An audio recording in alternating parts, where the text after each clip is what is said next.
आगे देखिए, जैसे अभी हमने पढ़ा कि अभी प्रश्नवाचक आपने पढ़ लिया। अब नेक्स्ट आपके आता है आज्ञावाचक वाक्य। चौथा कौन सा होगा आपका? आज्ञा। आज्ञा का मतलब समझ गए आप क्या हो गया? आज्ञावाचक वाक्य। आज्ञा का मतलब होता है आदेश देना, है ना? क्या होता है? आदेश देना। जब हम किसी को आज्ञा देते हैं, है ना, आदेश देते हैं, जिस कथन में क्या लिखेंगे इसकी परिभाषा कि जिस कथन में क्या लगता हो? आदेशात्मक हो।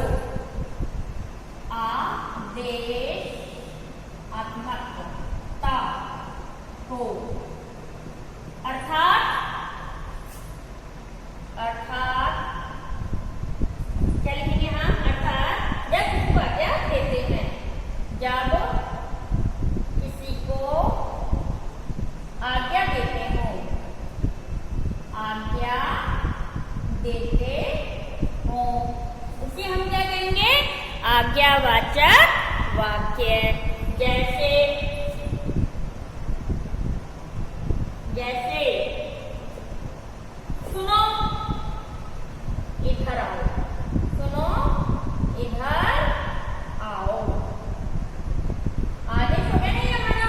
सुनो इधर आओ, तुम खड़े हो जाओ, तुम बाहर जाओ। तो ये क्या है? आदेश। इस कथन में आपको क्या है? आज्ञा झलक रही है। जब हम किसी को आज्ञा देते हैं, मैंने आपको कहा कि बच्चों आप चुपचाप बाहर निकल जाओ, यानी मैंने आपको आज्ञा दी है, यानी आदेशात्मक वाक्य का यहाँ पे बोध हो रहा है। तो उसे हम क्या कहेंगे? आदेशात्मक जो हमें लगता हो उसे हम कहेंगे आज्ञावाचक वाक्य। ठीक है? जैसे तुम बाहर जाकर बैठो, तुम बाहर जाकर बैठो, तुम बाहर जाकर बैठो।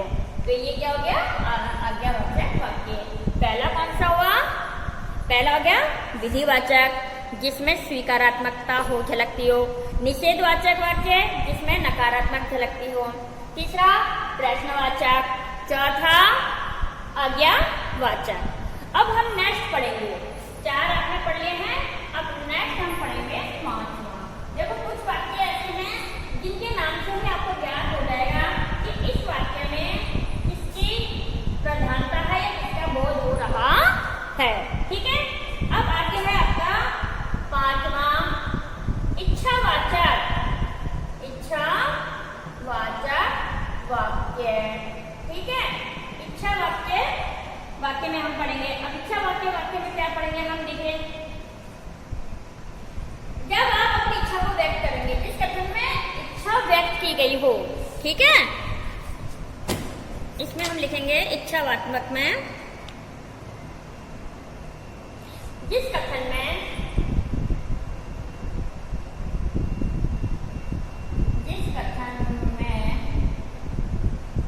इच्छा व्यक्त की गई हो, इच्छा व्यक्त की गई हो,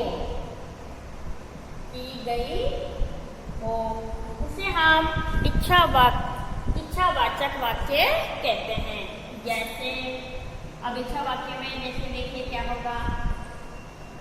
सदा सुखी रहो, सदा सुखी रहो, यानी हमेशा आप क्या रहो?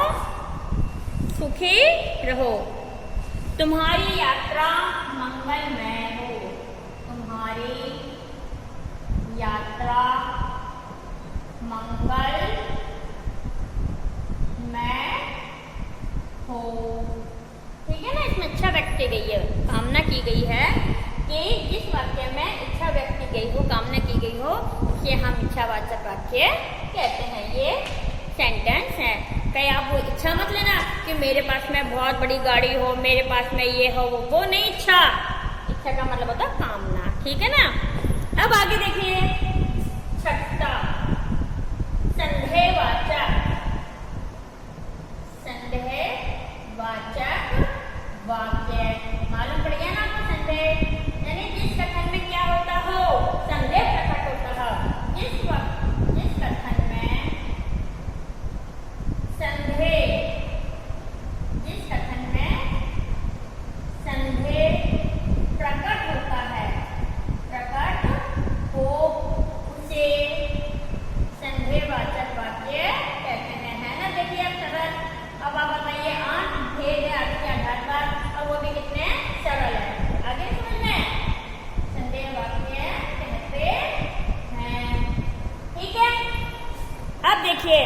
जैसे जैसे शायद हम कल अजमेर जाएंगे, अजमेर जाएंगे, शायद कल हम अजमेर जाएंगे। ठीक है। दूसरा, यदि आप मुझे बुलाए होते, यदि आप मुझे बुलाए होते तो मैं अवश्य आ जाता। तो इसमें भी संदेह है ना, अगर आपने मुझे बुलाया होता तो मैं आ जाता। संदेह की बात है, जब आपने मुझे बुलाया नहीं तो मैं क्यों आऊँगा। जहाँ पर संदेहवाचक, यहाँ पे कौन सा वाक्य है, संदेहवाचक है। ठीक है। अब आगे आता है आपका विस्मययुक्त, विस्मयवाचक वाक्य। विस्मय का मतलब समझते हैं ना आप, विस्मय का मतलब होता है आश्चर्य होना, दुख प्रकट करना, खुशी प्रकट करना। ठीक है। तो आप क्या लिखेंगे, नेक्स्ट है आपके सातवां क्या है, विस्मयवाचक, विस्मयवाचक वाक्य। विस्मयवाचक वाक्य में क्या है कि जिस कथन में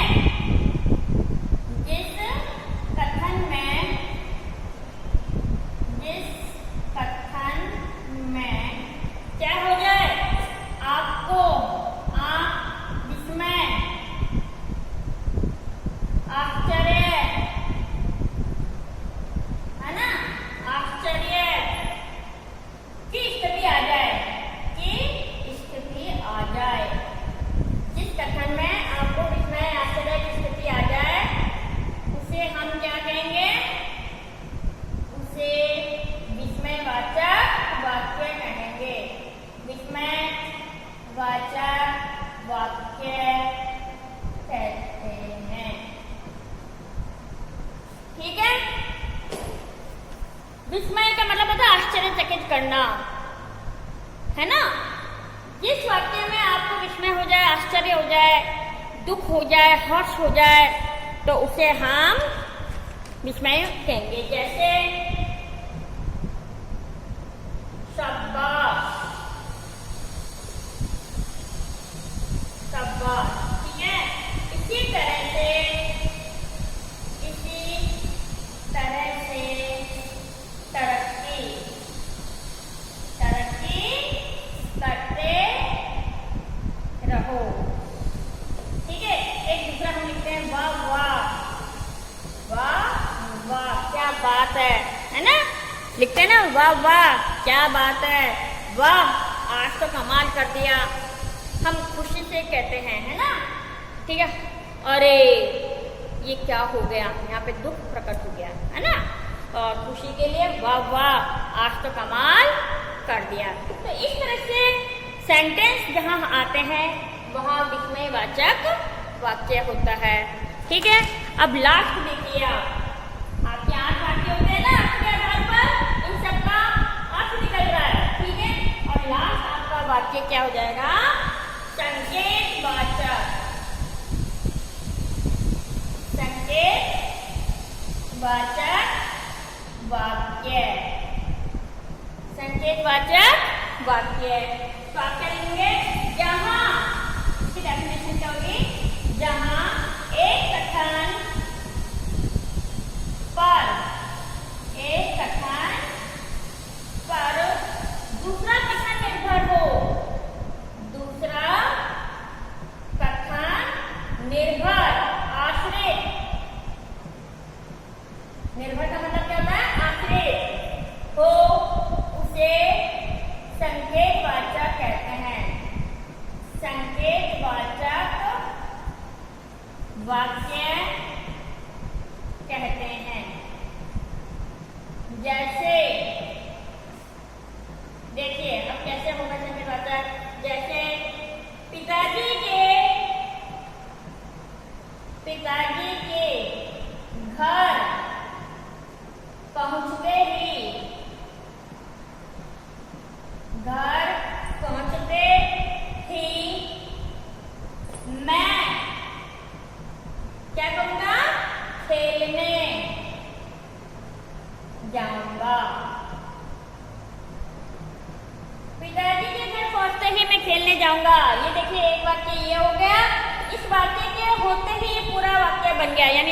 वाक्य निर्भर हो गया, यानी पिताजी के आते ही मैं खेलने जाऊंगा। ठीक है ना। यदि तेज आंधी आई तो सब कुछ तबाह हो जाएगा। यदि तेज आंधी आई, अब यदि तेज बरसात आई तो ये घर पानी में ढह जाएगा। एक कथन के ऊपर दूसरा कथन निर्भर है, इसे हम संकेतवाचक कहते हैं। यदि परिश्रम करोगे तो सफलता मिलेगी। आगे ना समझ में? तो ये संकेतवाचक वाक्य है जहाँ एक वाक्य के साथ दूसरा वाक्य निर्भर होता है। क्लियर? तो अर्थ के अनुसार आपके वाक्य कितने हो गए? 8 प्रकार के हो गए। कौन कौन से हो गए? विधिवाचक, निषेधवाचक, आज्ञावाचक, प्रश्नवाचक, विस्मयवाचक, है ना, इच्छावाचक और संकेतवाचक और संदेहवाचक। इस प्रकार से ये आपके 8 वाक्य के प्रकार हो गए। अब नेक्स्ट आता है आपके रचना के आधार पर वाक्य। किसके आधार पर? रचना के आधार पर। रचना के आधार पर भी वाक्य 3 होते हैं, जो कि वेरी वेरी मोस्ट इम्पोर्टेंट। रचना के आधार पर जो है, रचना के आधार पर, रचना के आधार पर जो वाक्य होते हैं वो 3 प्रकार के होते हैं। Very very most important. अब देखिए, रचना के आधार पर 3 वाक्य कौन कौन से होते हैं। सबसे पहला होता है सरल वाक्य। सरल या सामान्य वाक्य की बात है बेटा, है ना, वाक्य। दूसरा होता है हमारा संयुक्त वाक्य, संयुक्त वाक्य। और तीसरा हमारा होता है मिश्रित वाक्य। मिश्रित भी वाक्य बोल सकते हैं, मिश्र वाक्य भी बोल सकते हैं। एक ही बात है, मिश्रित या मिश्र, है ना, ये दोनों एक ही बात है, कोई दिक्कत वाली बात नहीं है। ठीक है ना। तो रचना के आधार, अर्थ के आधार पे 8 वाक्य होते हैं और रचना के आधार पर हमारे 3 वाक्य होते हैं। ठीक है। कौन कौन से? सरल वाक्य, संयुक्त वाक्य और मिश्रित वाक्य। ठीक है। अब देखिए, सरल वाक्य, मिश्रित, संयुक्त वाक्य और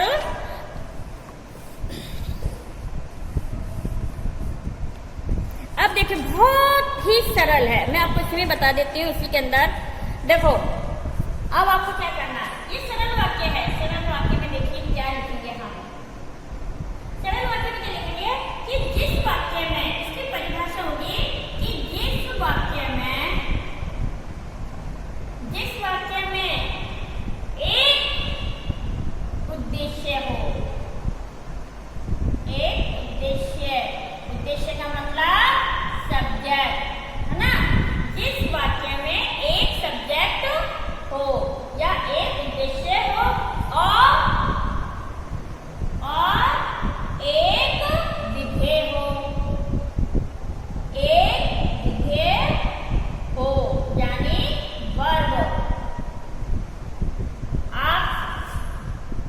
आपसे पूछ लिया जाए कि सामान्य वाक्य की डेफिनेशन बताइए, तो आपको क्या बतानी है कि जिस वाक्य में एक उद्देश्य और एक विधेय हो उसे हम सामान्य वाक्य कहते हैं। तो उसे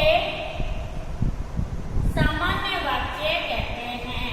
क्या कहते हैं? उसे सामान्य वाक्य कहते हैं। उसे हम सामान्य वाक्य कहते हैं। ठीक है। ये सरल भाषा है। इसमें क्या होता है? इसमें बिल्कुल विपरीत हो जाता है और इसमें तो है ही विपरीत। ठीक है। अब आपको डिटेल में, ये तो एक साधारण सी परिभाषा है। ठीक है। अब मैं आपको सरल वाक्य, सामान्य वाक्य, संयुक्त वाक्य, मिश्र वाक्य की वो बताऊंगी, डेफिनेशन बताऊंगी और उसके एग्जाम्पल भी बताऊंगी कि परीक्षा में किस तरह से पूछे जाते हैं। आपको समझाने के लिए मैंने ये बताया है। अब देखिए, सबसे पहले आता है आपका सरल वाक्य। सरल वाक्य की डेफिनेशन, सरल वाक्य जिस वाक्य में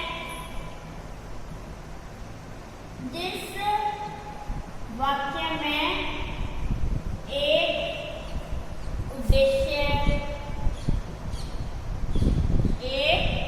उद्देश्य, ठीक है, एक उद्देश्य एक विधेय या अथवा या ये कह लीजिए जिस वाक्य में एक उद्देश्य एक विधेय अथवा एक से अधिक क्या हो उद्देश्य, परंतु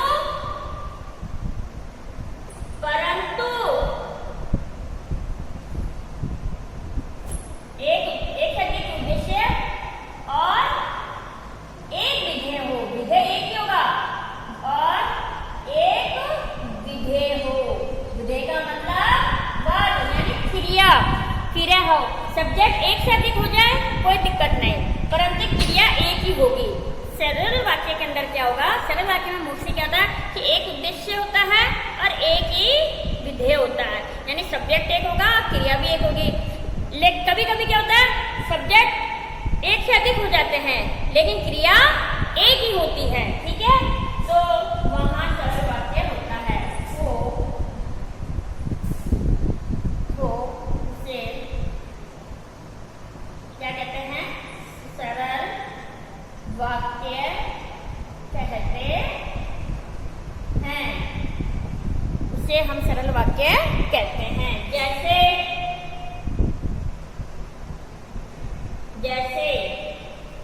मैं स्कूल जा रहा था, मैं स्कूल जा रहा था, ठीक है। दूसरा वाक्य देखिए, मैं अपने मित्रों के साथ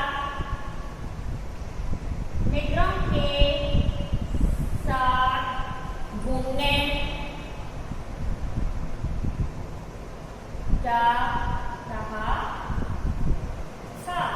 देखिए अब आपको समझने की बात है, मैं स्कूल जा रहा था, मैं क्या हो गया सब्जेक्ट यानी उद्देश्य, मैंने एक उद्देश्य जा रहा था, ये क्रिया हो गई यानी विधेय इजिकल टू क्रिया इजिकल टू वर्ब, है ना, आ रही ना आपको समझ में। मैं स्कूल जा रहा था, एक उद्देश्य है और एक ही विधेय है, कर्ता भी एक है और क्रिया भी एक है।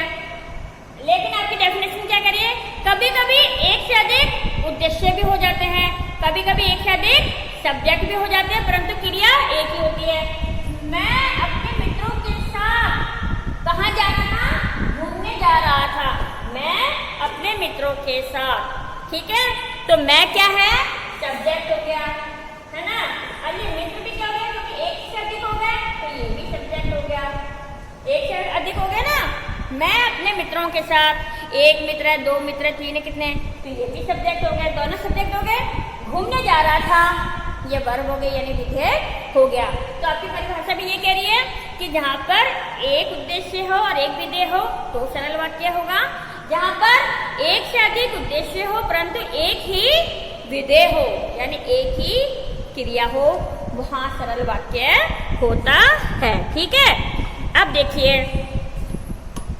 एक उदाहरण और बता देती हूँ मैं, इसके लिए थोड़ा सा आपको स्पष्टीकरण कर दूं मैं, इसके लिए भी, ठीक है ना, यहाँ पे ऐसे नोट डाल देना आप,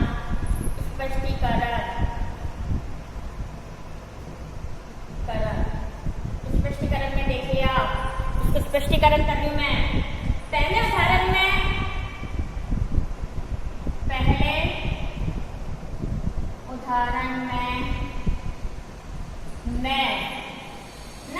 पहले उदाहरण में मैं शब्द उद्देश्य, ठीक है और स्कूल जा रहा था। वाक्यांश में क्या है,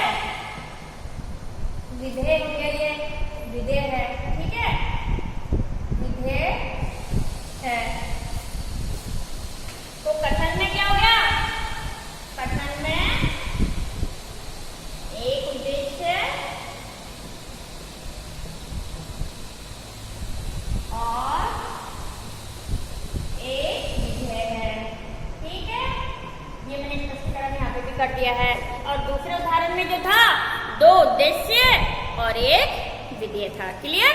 अब आगे आता है आपका संयुक्त वाक्य।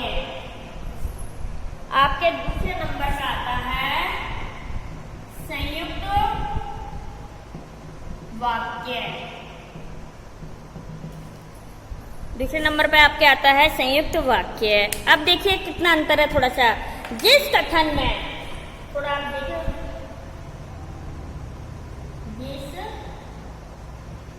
कथन में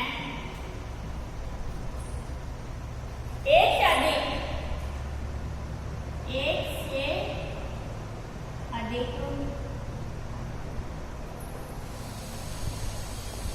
उद्देश्य,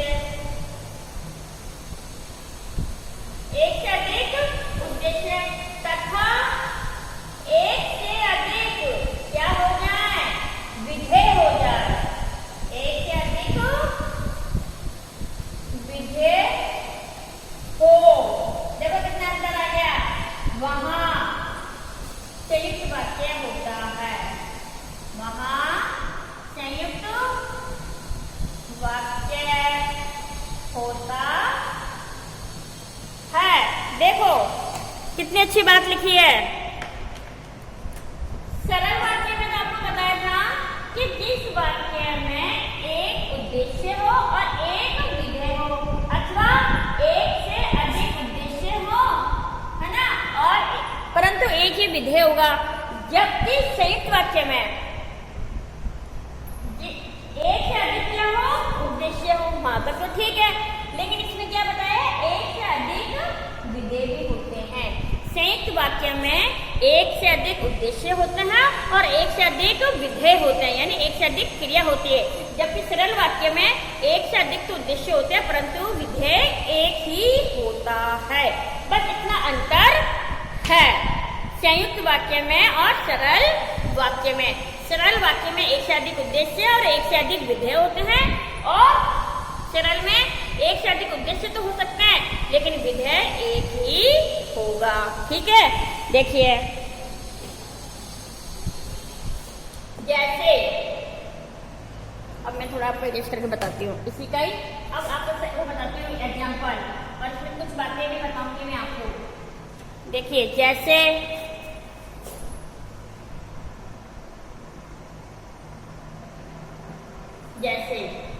मैं स्कूल जा रहा था, मैं स्कूल जा रहा था, और मेरा छोटा भाई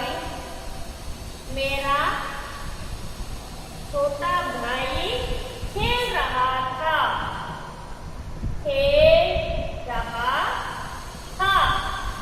मैं स्कूल जा रहा था और मेरा छोटा भाई खेल रहा था। जा रहा था और खेल रहा था, दो क्रिया हो गई। सेंटेंस एक ही है, क्रिया भी दो हो गई, अर्थात दो विधेय हो गए। मैं स्कूल सब्जेक्ट हो गया, छोटा और मेरा छोटा भाई ये भी उद्देश्य हो गया, है ना। तो ये तो पूरा हो गया एक वाक्य, ये पूरा एक वाक्य कि मैं स्कूल जा रहा था, है ना। और मेरा छोटा भाई, ये मेरा छोटा भाई जो है ये क्या हो गया, सब्जेक्ट। मैं और मेरा ये हो गए सब्जेक्ट। खेल रहा था और जा रहा था ये हो गए आपके विधेय। ठीक है, यानी क्रिया। अब इसके अंदर एक चीज और बताती हूँ मैं, एक उदाहरण और देखिए आप। इसी का एक उदाहरण और बता देती हूँ मैं संयुक्त वाक्य का। देखिए संयुक्त वाक्य का उदाहरण एक और क्या है, उसके पिता ने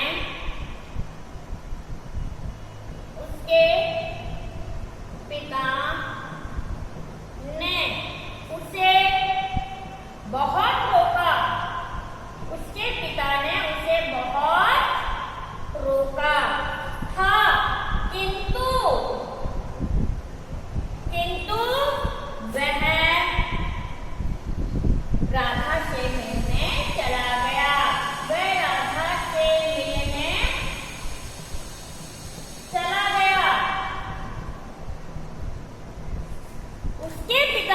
से बहुत रोका था, किंतु वह राधा से मिलने चला गया। संयुक्त वाक्य का उदाहरण है ये। देखिए, उसके पिता, सब्जेक्ट और राधा, राधा ये भी सब्जेक्ट हो गया, ठीक है। रोका था क्रिया और चला गया क्रिया, यानी वर्ब हो गई है, ये विधेय हो गया, विधेय है ये भी और ये भी विधेय है, ठीक है। और ये दोनों क्या हो गए, सब्जेक्ट यानी उद्देश्य। अब देखिए, आपको एक चीज और बता देती हूँ मैं, इसके अंदर एक चीज है, आप इसके अंदर इस तरह से नोट लिख लीजिए, नोट। एक संयुक्त वाक्य की पहचान भी होती है, बहुत कम लोग ऐसे होते हैं जो आपको बताएंगे, ठीक है ना। तो संयुक्त वाक्य की पहचान करने का भी एक तरीका होता है कि आप संयुक्त वाक्य की पहचान कैसे करेंगे। तो आप लिखेंगे, इस संयुक्त वाक्य में प्राय, संयुक्त वाक्य में प्राय, कॉमा और, कॉमा, किंतु, लेकिन, परंतु, फिर भी, इसलिए, ठीक है ना। ये जो शब्द हैं, इसलिए है ना, इसलिए। आदि क्या है, संयोजन शब्द है, यानी शब्दों में जुड़ा होता है, इसलिए जुड़ा होता है शब्दों में। आदि शब्दों में जुड़ा होता है, शब्दों में जुड़ा होता है, शब्दों में क्या होगा, जुड़ा होता है, ठीक है ना। संयुक्त वाक्य में प्राय और, किंतु, लेकिन, परंतु, फिर भी, इसलिए आदि शब्दों में जुड़ा होता है। ये आपका संयुक्त वाक्य का क्या हो गया, एग्जाम्पल हो गया, और इसका उल्लेख हो गया कि आप कैसे पहचानोगे, ठीक है। अब आगे आता है आपका मिश्रित वाक्य। मिश्रित वाक्य की आप पहचान कैसे करेंगे। तीसरा जो पॉइंट है आपका, मिश्रित वाक्य।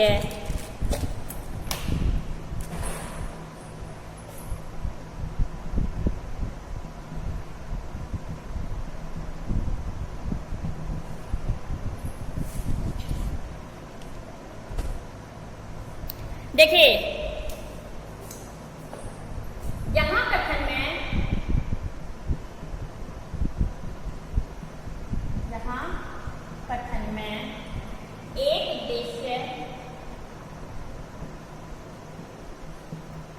एक उद्देश्य, और उससे संबंधित,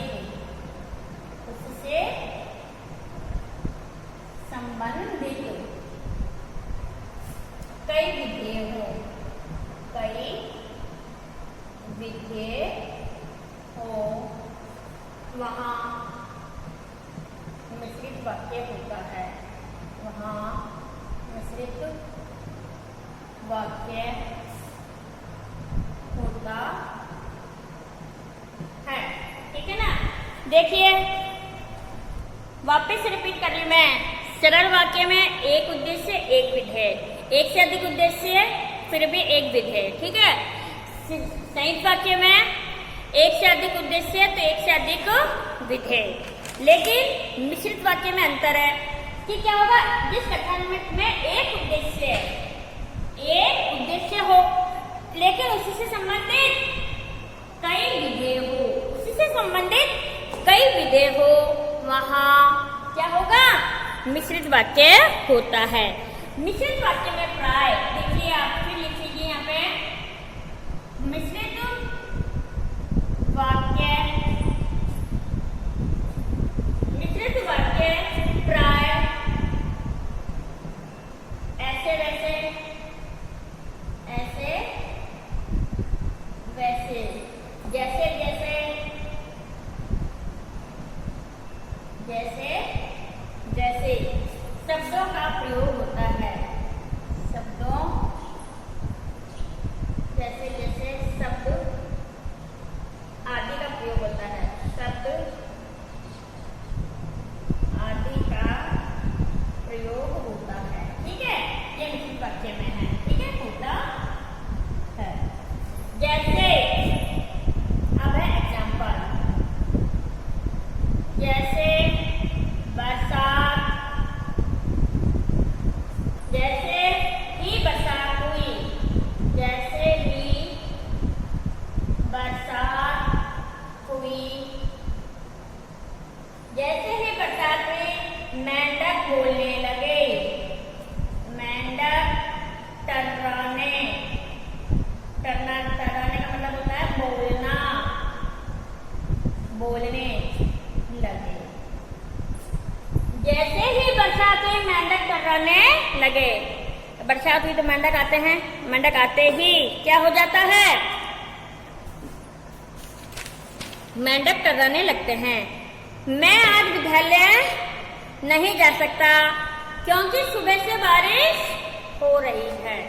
मैं आज विद्यालय नहीं जा सकता क्योंकि आज सुबह से ही बारिश हो रही थी। ठीक है, ये हो गया आपका कौन सा, रचना के आधार पर वाक्यों के भेद। ठीक है।